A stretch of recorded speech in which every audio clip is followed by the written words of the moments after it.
My name is Patrick J. McGinnis, and I coined the term FOMO. That's short for fear of missing out, and it's why some people end up following the crowd. But we're not like them. We're part of a new species that isn't afraid to do things differently. I call us FOMO Sapiens. And this is the show where you'll meet people like us, phenomenal FOMO Sapiens, to learn how they find the courage and the ideas to live exceptional lives. FOMO. FOMO. Welcome back to FOMO Sapiens, the show for people who don't just follow the crowd, but instead take their own path to success in business and in life. I'm your host, Patrick J. McGinnis, venture capitalist by day, author and podcaster by night, and FOMO Sapiens 24/7. And the topic today is how to fix the world. Small topic, right? Nothing too big, but of course, we are entrepreneurial thinkers here, and we don't just watch problems accumulate, we try to get involved. And that's why I brought on a very special guest, the wonderful Amouyel, who's the author of The Answer Is You, a guidebook to creating a life full of impact. Now, I've known Alex actually for a really long time, and I have been watching her career. I think I first met her at some beach house somewhere, and she was just like this really smart, interesting international person. She grew up in the UK, but she's French, and she's just kind of been doing a million cool things. And now she's come out with a book that just, I think it taps into so many important topics that we talk about on this show. Now, her day job is that she is the executive director of Solve, an initiative of the Massachusetts Institute of Technology, that's MIT. It is a community of cross-sector leaders devoted to identifying and supporting solutions to actionable challenges through open innovation. So it's like, let's get the innovators together to solve all the big problems of the world. Before that, she was the director of programs for the Clinton Global Initiative. And she's also worked for Save the Children International in London and Asia, the Middle East, and Haiti, and at the Boston Consulting Group. She has a double master's from Sciences Po in Paris and the London School of Economics, and a bachelor's from Trinity College, Cambridge. So she's done a lot, and she has so much to impart in terms of wisdom. And one of the things that I love about this conversation, we're going to talk about figuring out what you want to do in this world. Like, what is the area you should focus for impact? But we also talk about one thing that Alex did that I was very flattered by is she referenced my book, The 10% Entrepreneur, in her book, and talks about how you can just start with 10% of your time to get going. You don't have to just jump in and get overwhelmed trying to solve problems. We talk about that. You can get in the trough. You can end up landing in that trough and get stuck.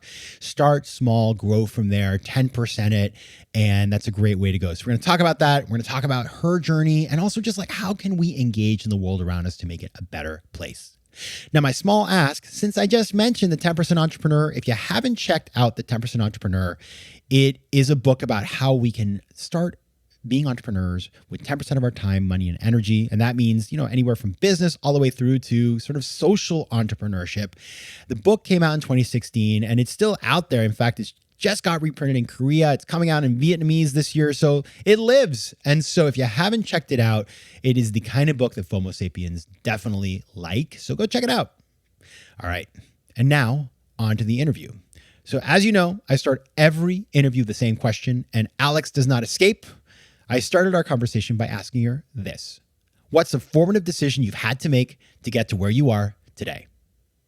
Thank you for this question, Patrick. I'm delighted to be here. I think the most formative decision I made was the day I turned 21. I quit a PhD in biochemistry that I was doing for everybody but myself. I was doing it for my parents, and I was doing it for my lab director, and I was doing it for everybody who said I was really good at biochemistry. And I guess in that sense, I had an early life crisis early on, and that helped me refine what my purpose was and what I really wanted to do. And even though this PhD was on cancer research, so it was still doing something good about social impact, I had to really refine that. And that also ties into this book which is how to help people think about how they too can live out their purpose and live lives full of impact. It's funny that you say that, because when I was a senior in college, I came back from study abroad and I tried to take econometrics.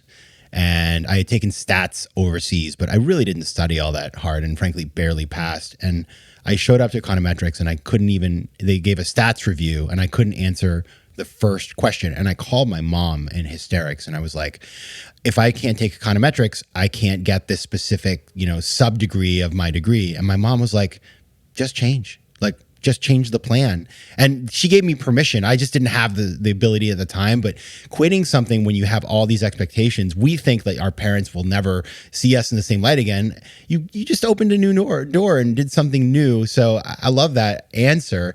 And I want to just start our conversation kind of with who you are, because you mentioned this as I read your bio. I was like, oh, she studied science. It's so interesting. Now back at MIT. But you also, you made that bold move, and then you went right into consulting at BCG for a little while. And then you left and you went into more of an impact lane, which is working at Save the Children and Clinton Global Initiative and now MIT Solve. Did you always know that you wanted to, that you weren't going to be an investment banker, that you wanted to do things that were about creating positive impact in the world? So first of all, I think one can be an investment banker and create positive impact in the world. So good. Okay. Stay tuned. One day I might still become an investment banker. But I think more broadly is yes, and I talk a little bit about that in the introduction to the book. From a very young age, I think I had this sense that I should do something to better the world. And I think that was both a reflection of some amount of privilege. I grew up solidly middle class or upper middle class in Paris, and I neither had too much money nor too little to value that over and above everything else, I think. And I had sort of a father who worked in the civil service and a mother who was an investment banker, in fact. But yeah, that started, that PhD, and it was an idea of still like ridding the world of cancer, if you will. But then through actually practicing research and pipetting small quantities of antibodies into test tubes, I decided that was not what I wanted to do. And then, that was still an ambition that led me to my master's in international affairs. I really wanted to do human rights. I applied to Human Rights Watch fellowship. I applied to Save the Children. No one ever gave me an interview. I had zero skills or zero life experience that qualified me for any of these jobs. So I ended up in consulting. I think like many people end up in consulting, if I may say so, because somebody would pay me to do something interesting and would teach me some skills. And there was a lot of things I did learn. And the first job I got at Save the Children was, in fact, through a pro bono project I did with BCG. So I was staffed into a Save the Children project. And then in the end, I did what everybody in consulting hates, in that sense, as I went to work for the pro bono client full time. What one thing you talk about in early in the book, which I thought is important, is you talk about the contradictions in the social impact space, because I think a lot of times, like, we see this, that you have organizations that are out there doing good in the world, but don't necessarily achieve the impact that they're looking for. Or there's like, I think about, like, I read the book Dark Star Safari by Paul Theroux, all about the fact he was in the Peace Corps in Africa. And he went back many years later and like nothing had really gotten all that much better. So before we get into impact, I do just want to get your take on that, because I think it's an important thing that, we should just lay on the table in terms of how we think about impact. Yeah. And I think that some of this, in some cases, is not going to land well with everyone. Or in fact, I know it's not always landed well in everyone, what I've written in the book about that, because, but I think it's important. I wanted to write something whereby people were, when you go in wanting your idealistic self, wanting to change the world, wanting to have an impact, that you can't just show up, I guess, maybe like Paul Theroux in Africa or wherever, and say, I'm going to save the Africans, or I'm going to save the world, and I'm smart, I'm bright, I have no life experience and I have no skills, but I'm going to, I think that's, I want people to really think through what their purpose is, what their life experience is, what skills they have to bring, and understand the complexities, including the contradictions and the hypocrisies of the social impact world itself, so that they can really come in with a nuanced understanding of that. And I think that, there's just a lot of dynamics that still play out to this day. I think there are a lot of different actors who are trying to do good in the world. But that often gets confused. And some of that, there are still colonial trends in this. There's still power dynamics in all of these relationships.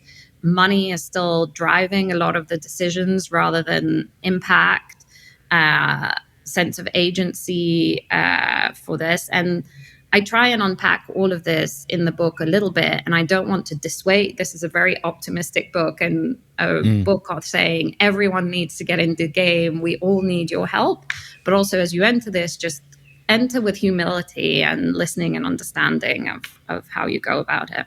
FOMO. I just think back to when I started my career, like investing all over the world, right? And so I'd show up and be like, I thought I knew the answers, and I think it's natural when you come out, your guns ablazing, and you've got some training under your belt that you're like, oh, okay, I'm going to fix this. Well, nobody has a monopoly on good ideas. And so what you learn, of course, as you meet people and do things, it's like you learn that, you have to be open-minded and humble. Now, the book is called The Answer Is You, which I love. That is optimistic and hopeful. And we are going to be optimistic today. But I will start by saying, as I read that, I was thinking like, well, the answer may be me, but I also cause lots of problems. So I think it's like goes, you know what I mean? It's like, yeah. I didn't recycle everything last week. I walked by somebody on the street who needed help, and I had my AirPods on and I kept going. And so just start by, why did you choose the name The Answer Is You? Like, get us prepped up for how we're going to be spending our time today, which is figuring out how all of us can engage positively in the world around us.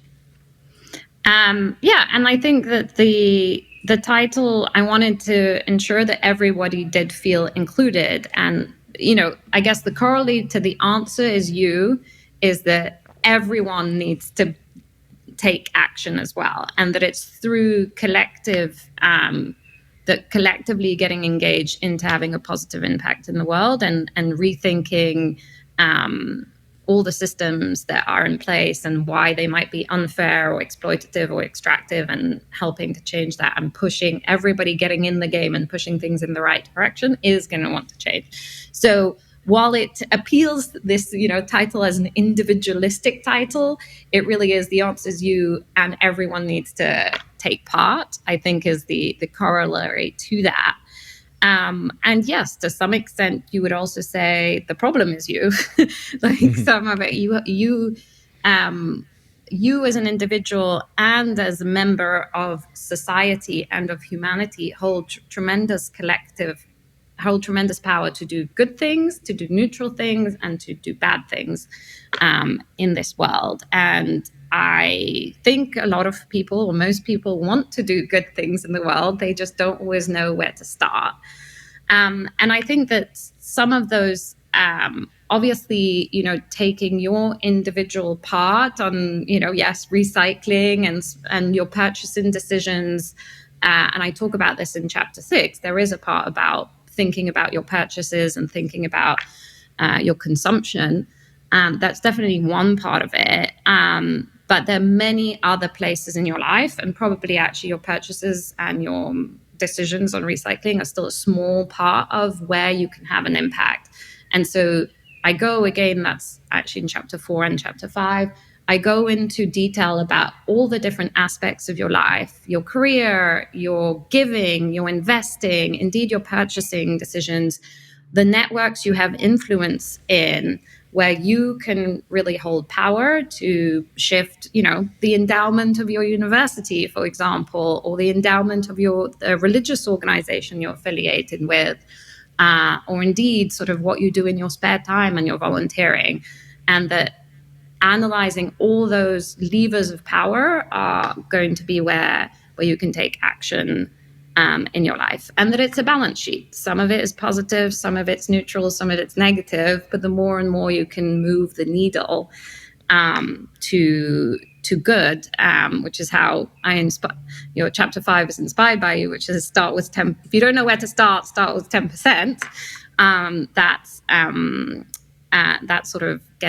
That's about getting started in that space. Yeah, we're going to get into that today because it is a really good approach. Now, I like, now that I'm thinking about it, it's sort of like, yeah, I am part of the problem, but because I'm part of the problem, I'm well positioned to start being part of the solution. And I like what you said there, which is like, yeah, maybe, I mean, obviously if I recycle, I'm pretty good at recycling, but say I recycled more, that's great. But I could have way more impact if I got a law passed, or I got an organization that I'm involved with, like say, your kid's school, to start doing recycling. Like that's even more impactful. So we can think beyond just our personal space into the many things that we do in our communities and our lives. But before we go there, I do want to start with the big question, right? So world is a complicated place. I'm a pretty optimistic person, but I look around and I'm like, oh my goodness, environment's tricky, refugees, crisis, political instability, homelessness, opioids, like it's a lot of stuff going on. I have left out a bunch of stuff. And if, so people please know that I'm deeply concerned about a lot of things, but it can be overwhelming. How do we start to figure out where with the problem that we would like to solve is? Great question. And actually I said that, I say in the book, that's the wrong question to start off with, if I may be so bold. No. Damn it. I like it. The first question to ask is not what is the problem I should solve. The first question is what are my superpowers? And that is chapter 1. And what do I bring to this? If the world and humanity is a bright big table where we all want to contribute positively, what can I bring to that table before even trying to fix anything? And so thinking, and I call them the superpowers because I think that's fun and important, but it is your skills, your lived experience, even the negative, your trauma, the things that have shaped who you are, be it your degrees or your experience growing up in whatever environment you grew up in. And that really understanding, there's a fantastic quote by Rumi, which starts that chapter, which is, yesterday I was young and I wanted to change the world. Today I'm wise and I've decided to change myself. So starting from that inner place is the most important. And then the second thing is to think through these problems. All right. That is the second part. And you can do it top down, right? And say, climate change is the worst problem the world is facing, or income inequality is the worst problem this world is facing, or food is and that's sort of what the UN does in some way, or other places which will sort of look at a top-down approach. Or you can look at it bottom up, in the sense of what are the problems facing my community, however you define your community, and the problems that I'm most proximate to and resonate most with who I am, for various reasons. And that can be because that is how you grew up, or it can be because you've had experience working in some setting and seeing these problems firsthand come and go. And then the short answer is, at the intersection of your superpowers and a problem that affects millions and billions of people and that resonates with your story, is your purpose. And that can take weeks and months or years to really form. It's a journey potentially of a lifetime to really discover and work on your purpose. I really appreciate that approach. And I hadn't thought of that.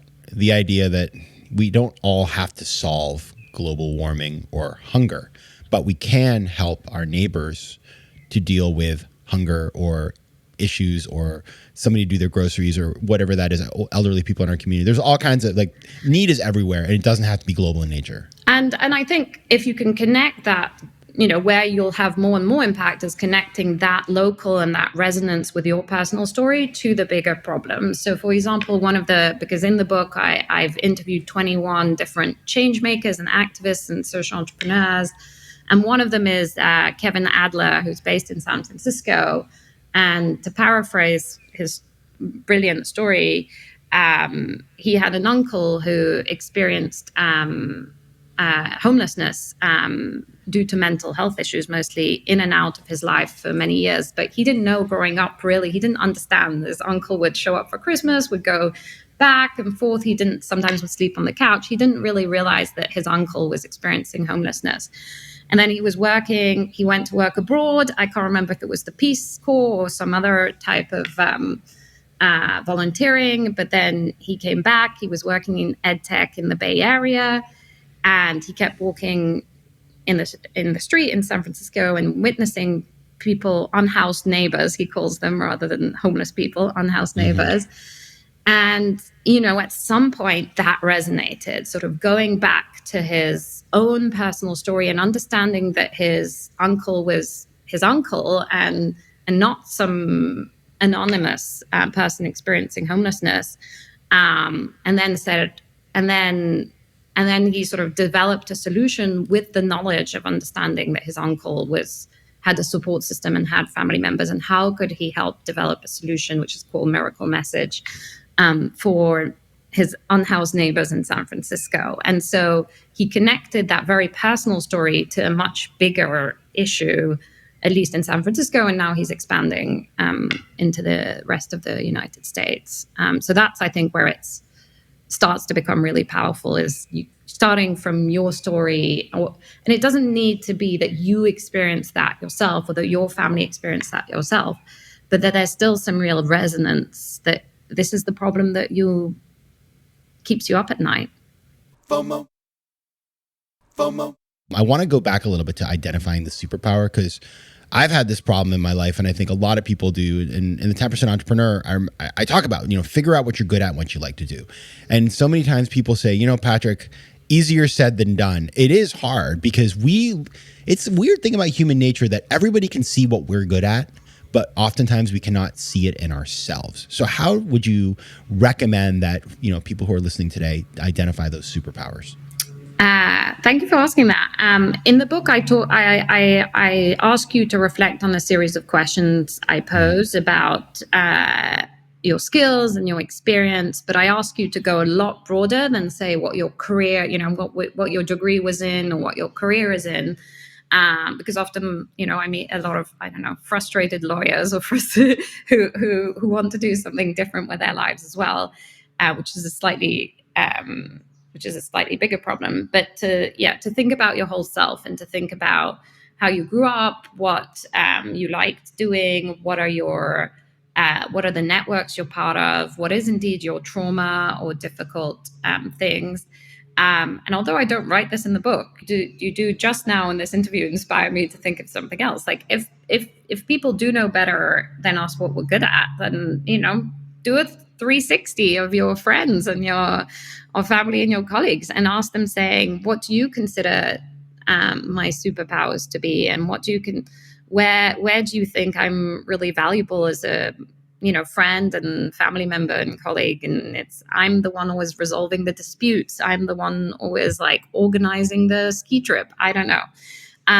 But it does. And, depending on your life and how old you are, and, that takes time. Sometimes if you're a 20-year-old, you're obviously still discovering who you are. And I think that that's okay. I would invite, people to just also test out what they, what they're good at, and validate that as they go through different life experiences of, which is the case for me when I quit my PhD, is I was really passionate about science and cancer research and things like that, but I really didn't have the patience or detailed orientated nature to sort of do all the experiments and wait for years really for things to coalesce. I wanted to do different things. Yeah. And I think this is when the investment banker gets their chance to shine that we talked about earlier, which is, I think about so many of my friends who work in finance, and I've spent a lot of time in that industry. You have all these skills that you may, everybody on your floor is good at them. Like everybody on your floor is amazing at Excel. So you start to think and you're like, wow, whatever, I can do Excel. But doesn't everybody know how to do that? No. If you were to go into Times Square and just yell who's good at Excel? you'd be the only one. And so there are all these, that is a superpower. Things like that may seem mundane. You could go on the board of a nonprofit and be the treasurer and help do the budget. And there's all these things. So it doesn't have to be that you're necessarily like in the streets with a sign, advocating for some law. It could be that you're making contributions in other ways. Now, I do want to talk about the 10% approach because you mentioned this and, I love that. But talk about where the 10%, spending 10% of your time, money, energy fits into having impact. Chapter 5 is called Start with 10% of your time and money. And it is essentially an homage to your book, Patrick, The 10% Entrepreneur, in the sense that indeed going back to this idea that wherever you might be in your life, whether you're just starting out as a student or young graduate, or whether you're midway through your career, or whether you're near retirement, it can be overwhelming to start. But carving out 10% of your time as a volunteer, as starting a side gig, whatever that may mean to you, as taking a course on impact investing or whatever it is. And then also seeing if you can dedicate 10% of your money either to give away, which is many religions do, in fact, advise 10% as a good amount to give away. Or if you are like most Americans and you give out 2% at the moment on average of your income, thinking about impact investing and how you might redeploy some of your funds still for profit, but also to have an impact. Those are great ways to get starting. And through that, that seems like a manageable amount. And through that, you create a wedge for impact, if you will, where you'll meet people on boards you might be on while you're volunteering, while you take a course. And I think that that's obviously the hardest part, is getting started is always the hardest part. Once you get to 10%, I think it's much easier to go from 10 to 20 to 30, et cetera, et cetera. And you'll never get, this is not this idea, maybe Mother Teresa or Mahatma Gandhi is this 100% perfect, devoted their life to impact. I don't think any of us will get there. We'll always, take a flight or do things that also have a negative impact. But I think it's looking at this balance sheet and of your life across all the categories of your life and slowly but surely increasing the positive impact you have in the world and bringing your friends and family and colleagues with you along the way. And I think that's really the beauty of this approach, and what resonated with me as somebody who has, I guess, been doing a lot of the things you talk about just over the years is, I remember thinking earlier in my life, it was kind of an all or nothing proposition, and that you either dedicated your life to service or dedicated to making money, and that there was sort of like not a lot, you like, I'm going to make the money and then I can do something good for society. Like you see people who run for office after they're financially independent. That is certainly a way to go, but imagine if everybody spent part of their time, and maybe they do, but spent part of their time working on ideas and problems to solve in the community or the world. Think about when you do that, you will become less capable of being a bad person because you are thinking about how your actions affect the world around you. And that just makes all of society operate better. So this is a book that everybody should check out because we are in a time when we all need to step up to the plate and provide solutions. So everybody, if you want to check out the book, you can find it on Amazon or, of course, at independent booksellers everywhere. If you're not feeling Amazon, you can read more of Alex's work at yourimpactlife.com. And she's on Twitter at Alex Amouyel. Alex Amouyel, the answer is you. Thanks so much for being here. Thank you. Thank you for having me. FOMO. If you like today's show, please be sure to rate it and recommend it to your friends. And as always, you can find me on Instagram at Patrick J. McGinnis, on Twitter at PJ McGinnis, and on the web at FOMOSapiens.com or PatrickMcGinnis.com, where you can get all kinds of free resources to live a more decisive and entrepreneurial life. FOMO Sapiens is recorded in New York City. Theme music is by Mike McGinnis, and editing and post-production is by Josh Elstro. If you like today's show, please be sure to rate it and recommend it to your friends. And as always, you can find me at FOMOSapiens.com and at PatrickMcGinnis.com. To advertise on FOMO Sapiens, reach out to contact@FOMOSapiens.com. FOMO. FOMO.